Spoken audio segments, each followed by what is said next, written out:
Təbiətin qoynunda meşədəyəm. Bilirsiniz, mən vaxtımın çoxunu dağlarda keçirirəm.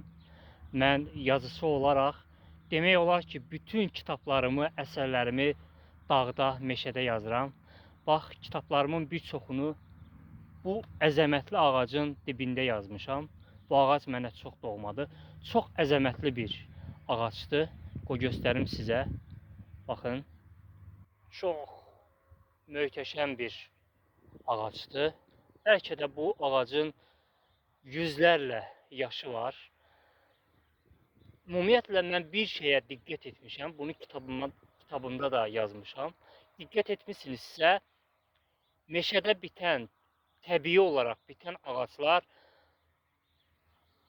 dağda insanlar tərəfindən əkilən ağaclardan daha əzəmətli olurlar.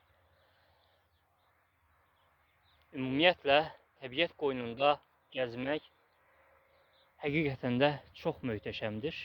Həm sağlamlıqdır, həm də ki, insanın ruhu dincəlir. Yazıcı olaraq da çox önəmlidir. Bu yazısının ilham mənbəyidir. Mən demək olar ki, dağlarda çox oluram. Həmi dağda gecədə, gecəni dağda keçirirəm, meşədə keçirirəm. Bu mənə çox böyük bir ilham verir. Təbiət gözəldir, təbiəti sevin. Sevgilər və onu da deyim ki, Ramazan ayı ilə bağlı kitabıma, möhtəşəm kitabıma endirim etmişəm. Ruhun qidasıdır. Psixoloqlar o kitabı çox alır. O kitabı həkimlər çox alır, müəllimlər çox alır. Çünki həm ruhun qidasıdır, həm də ki, demək olar ki, müdrik bir məsləhətçidir. Uşaqlar üçün bir tərbiyəçidir, böyüklər üçün bir mayaqdır, yol göstəricisidir.